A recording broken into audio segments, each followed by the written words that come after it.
우리 함께 사도신경으로 우리의 신앙을 고백하면서 하나님 앞에 나가도록 하겠습니다. 전능하사 천지를 만드신 하나님 아버지를 내가 믿사오며 그 외아들 우리 주 예수 그리스도를 믿사오니 이는 성령으로 잉태하사 동정녀 마리아에게 나시고 본디오 빌라도에게 고난을 받으사 십자가에 못 박혀 죽으시고 장사한 지 사흘 만에 죽은 자 가운데서 다시 살아나시며 하늘에 오르사 전능하신 하나님 우편에 앉아 계시다가 저리로서 산자와 죽은 자를 심판하러 오시리라. 성령을 믿사오며 거룩한 공예와 성도가 서로 교통하는 것과 죄를 사하여 주시는 것과 몸이 다시 사는 것과 영원히 사는 것을 믿사옵나이다. 아멘. 우리 찬송가 545장 이 눈에 아무 증거 아니 배워도 함께 찬양하겠습니다.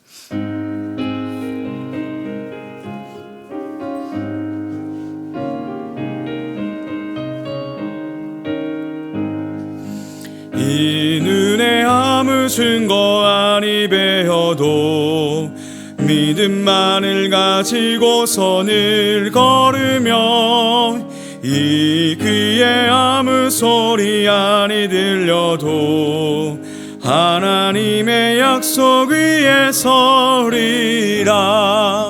걸어가세 믿음 위에 서서 나가세 의심 버리고 걸어가세 믿음 위에 서서 눈과 귀에 아무 증거 없어도 이 눈이 보기에는 어떠하든지 이미 얻은 증거대로 늘 믿으며 이 맘에 의심 없이 살아갈 때에 우리 소원 주 안에서 이루리.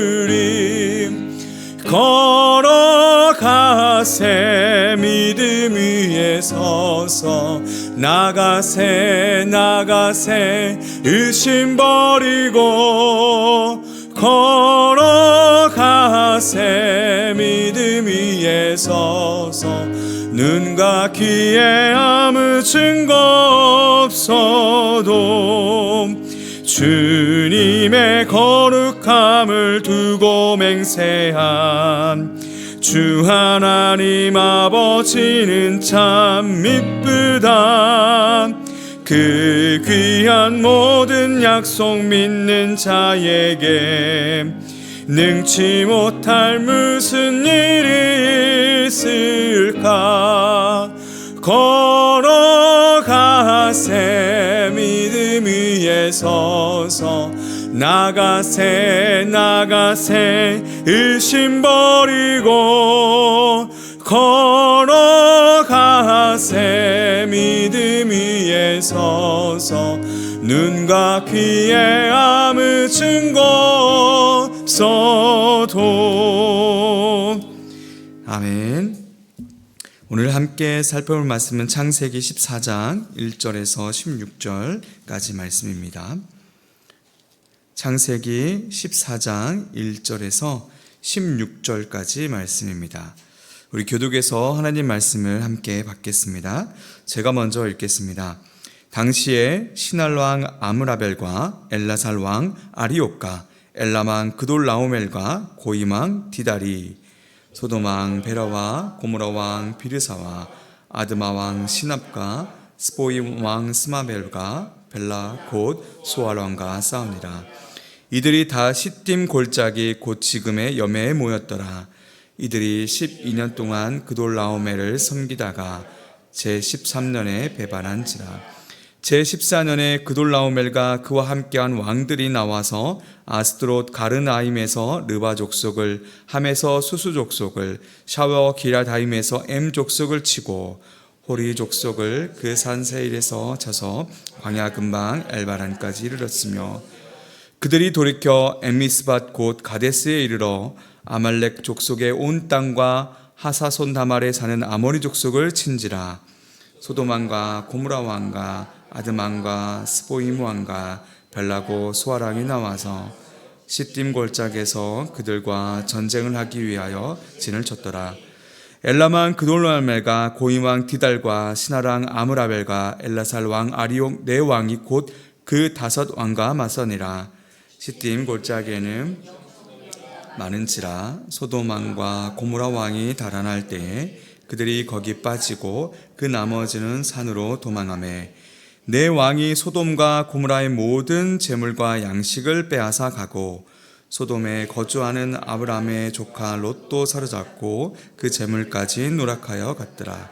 도망한 자가 와서 히브리 사람 아브람에게 알리니 그때에 아브람이 아모리 족속 마므레의 상스리 수풀의 근처에 거주하였더라. 마므레는 에스골의 형제요 또 아넬의 형제라. 이들은 아브람과 동맹한 사람이더라. 아브람이 그의 조카가 사로잡혔음을 듣고 집에서 길리고 훈련된 자 318명을 거느리고 단까지 쫓아가서 그와 그의 가신들이 나뉘어 밤에 그들을 쳐 부수고 다메섹 왼편 호박까지 쫓아가 모든 빼앗겼던 재물과 자기의 조카 롯과 그의 재물과 또 부녀와 친척을 다 찾아왔더라. 아멘. 갈대아 우르에서부터 함께 해온 아브람과 롯은 때가 되어 각자의 길을 걸어가게 되었죠. 롯은 요단 지역의 풍요로움을 보고 소돔에 거주하게 되었고 아브람은 가나안 땅에 남아 헤브론에 있는 마므레 상수리 수풀에서 거주하고 있었습니다. 이렇게 각자의 자리에서 살아가던 중에 큰 전쟁이 일어납니다. 당시에 동쪽에 있던 4명의 왕의 연합체가 있었습니다. 이 연합체의 대표 왕은 엘람왕 그돌라오멜이었습니다. 서쪽 지역에는 사해 주변으로 5개의 도시의 왕들이 연합을 이루고 있었죠. 여기에는 소돔과 고모라도 포함되어 있습니다. 서쪽에 있는 왕들은 12년 동안 엘람왕 그돌라오멜을 섬기고 조공을 바쳤습니다. 그러던 중 13년째가 되었을 때 그돌라오멜을 배반합니다. 이 일로 인해서 1년 뒤에 그돌라오멜을 중심으로 동쪽의 4왕이 서쪽으로 쳐들어 왔습니다. 동쪽 4왕들은 왕의 대로를 따라 쭉 북에서 남쪽으로 내려옵니다. 그리고 내려오면서 거기에 거주하고 있던 족속들을 다 점령을 합니다. 이에 5 왕들은 시딤 골짜기로 나가 전쟁을 위해 진을 쳤습니다. 서쪽의 5 왕이 동쪽의 4 왕과 맞서 싸웠지만 결국엔 패배합니다. 소돔 왕과 고모라 왕은 역청 구덩이에 빠졌고 나머지는 산으로 도망을 가죠. 동쪽 4 왕은 소돔과 고모라의 그 풍성한 모든 재물과 양식을 다 빼앗아 갔습니다. 이때 소돔에 거주했던 아브람의 조카 롯도 사로잡혀 포로로 끌려갔고 롯의 모든 재물들도 다 빼앗기게 되었습니다. 전쟁에서 도망한 자가 아브람에게 이 사실을 알렸습니다. 소식을 들은 아브람은 집에서 기르고 훈련된 318명의 군사를 거느리고 올라갑니다. 그리고 밤에 기습해서 승리하고 빼앗겼던 그 모든 재물과 자기 조카 롯과 그의 재물과 부녀와 친척 모두를 다 찾아오게 되죠. 여기까지가 오늘 본문의 내용입니다. 오늘 본문을 놓고도 몇 가지 질문을 함께 던지길 원합니다. 또 함께 생각해 보길 원하는데요. 질문의 답을 찾으면서 발견하는 그 기쁨을 또 이 시간 누리시기를 소망합니다. 첫 번째로 우리가 생각해 봐야 하는 점은 아브람은 어떻게 승리할 수 있었는가라는 질문입니다. 아브람과 함께 나선 자들은 318명 밖에 되지 않았습니다. 상식적으로 300명 남짓의 군대가 연합 군대를 무찌렀다고 생각하는 것은 도저히 상식적으로 맞아 보이지 않습니다. 이해가 되지 않는 것이죠. 아무리 밤에 기습을 했다 하더라도 수적 열세가 있을 수밖에 없는데도 불구하고 어떻게 아브람은 승리할 수 있었을까요? 그 이유를 14장 19절 20절에서 찾을 수 있습니다. 그가 아브람에게 축복하여 이르되 천지의 주제이시오 지극히 높으신 하나님이여 아브람에게 복을 주옵소서. 너희 대적을 내 손에 붙이신 지극히 높으신 하나님을 찬송할지로다 하매 아브람이 그 얻은 것에서 10분의 1을 멜기세덱에게 주었더라. 아브람의 승리한 이후에 아브람은 살렘왕 멜기세덱을 만납니다. 멜기세덱이 아브라함에게 너희 대적을 내 손에 붙이신 지극히 높으신 하나님을 찬송하라 라고 이야기합니다. 이러한 일을 사사였던 기드온의 모습에서 우리가 확인할 수 있습니다. 선별된 300명의 군사로 그 수많은 미디안 군사를 무찔른 그러한 경우인 거죠. 그때의 일을 이렇게 기록하고 있습니다. 사사기 7장 22절의 말씀인데요. 300명이 나팔을 불 때에 여호와께서 그 온 진영에서 친구끼리 칼을 치게 하심으로 적군이 도망하여 스레라의 벳시다에 이르고 또 답바에 가까운 아멜루올라의 경계에 이르렀으며, 결론은 지극히 크신 하나님께서 아브라함에게 승리를 주신 것이죠. 그렇다면 이어서 우리가 생각해 봐야 하는 것은 왜 하나님께서 아브라함에게 승리를 주셨을까라는 질문입니다. 왜 하나님께서는 아브라함을 통해서 롯을 구출시키시고 그의 모든 재산을 회복시키셨을까요? 롯은 자기 눈에 보이는 것을 쫓아 소돔까지 내려와 정착한 사람입니다. 그를 구하는 것이 과연 맞을까라는 의문이 드는 것이죠. 이 질문에 대한 답을 두 가지 관점에서 살펴보길 원하는데요. 첫 번째는 롯은 과연 의인일까라는 질문입니다. 롯은 과연 하나님을 향한 믿음이 있었는가라는 부분인 거죠. 이 부분에 대한 답을 베드로후서 2장 7절에서 찾을 수 있습니다. 무법한 자들의 음란한 행실로 말미암아 고통당하는 의로운 롯을 건지셨으니, 성경은 롯을 의로운 자라고 말합니다. 물론 롯은 자기 눈에 좋은 대로 행하는 연약한 자였습니다. 그리고 아브라함의 상속자 계열에서 제외된 자이기도 했습니다. 그럼에도 성경은 롯이 의롭다라고 말합니다. 그가 의롭다라고 여겨지는 것은 분명 그에게 하나님에 대한 믿음이 있었기 때문입니다. 롯은 하나님께서 아브라함에게 말씀하신 그 약속을 익히 들었을 것입니다. 그렇게 갈대아 우르에서부터 같이 함께해서 하란에 정착했고, 아버지 데라가 죽자 하란에서 가나안 땅으로 내려올 때도 롯은 아브라함과 함께 했습니다. 아브라함이 318명을 이끌고 주저함없이 나선 그 이면에는 믿음으로 의롭게 된 의인을 건지시는 하나님의 선한 뜻이 그 이면에 담겨져 있는 것이죠. 이후 19장의 소돔과 고모라가 멸망할 때 롯을 구하신 하나님의 구원하심을 애견하는 장면이기도 한 것입니다. 하나님께서는 연약하지만 롯에게 있는 믿음의 실을 보시고 아브라함에게 승리를 허락해 주신 것이죠. 두 번째는 롯을 구하러 달려간 아브라함의 마음은 어떠했을까입니다. 아브라함이 하나님의 나라의 약속과 믿음을 바라보고 즉각적으로 반응한 것이라고도 분명히 보입니다. 그런데 아직 아브라함의 믿음이 온전하게 성장하기 전이라는 점이 조금 걸립니다. 아브라함은 아직까지는 하나님께 자신의 상황을 놓고 질문한 적이 없습니다. 가나안 땅에 기근이 찾아왔지만 어떻게 이 어려움을 극복할지에 대해서 하나님께 묻지 않습니다. 곧장 애굽으로 내려갑니다. 그곳에서 도우시고 이끄신 하나님을 경험하고 돌아오게 되었을 뿐입니다. 또 롯을 보내고 나서 주님 어떻게 할까요? 어디로 갈까요? 라는 질문을 하지 않습니다. 그저 하나님께서 말씀하시니 자기가 서 있는 곳에서 가나안 땅을 쭉 바라봤을 뿐인 것이죠. 아직까지는 자기 삶의 어려움을 극복하기 위해서 하나님께 질문하지 않았던 것이죠. 보통 성경의 다른 인물들을 보게 되면 어려움이 오면 하나님께 기도하고 물으며 자신의 삶을 의탁합니다. 그러면 하나님께서 가라, 내가 이렇게 저렇게 하겠다라는 말씀을 주시죠. 그리고 나서 어려움을 극복하게 됩니다. 그런데 아브라함은 하나님을 향해 질문하지 않습니다. 그냥 곧바로 자신이 기르고 훈련시킨 318명의 군대를 이끌고 롯을 구하러 쫓아 올라가죠.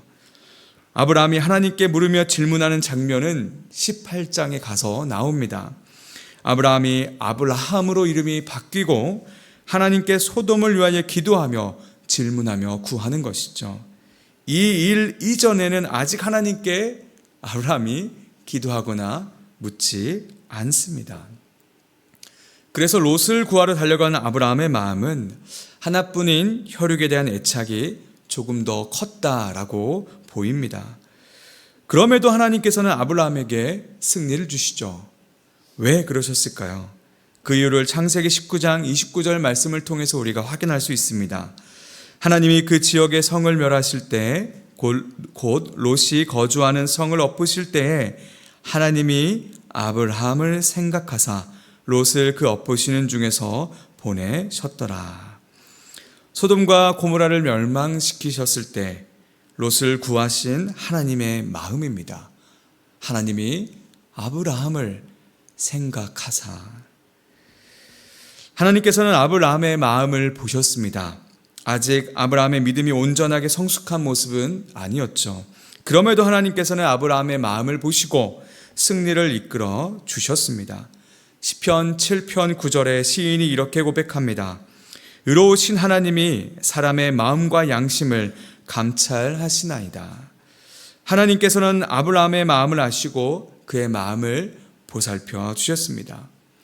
여러분, 만약 롯이 끌려가 돌아오지 않았다면 아브라함의 마음이 어떠했을까요?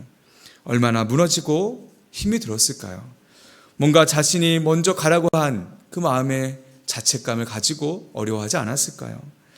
비록 아브라함이 하나님께 물으며 행동하지는 않았을지라도 하나님께서는 아브라함을 긍휼히 여기시고 그 연약함을 아셨습니다.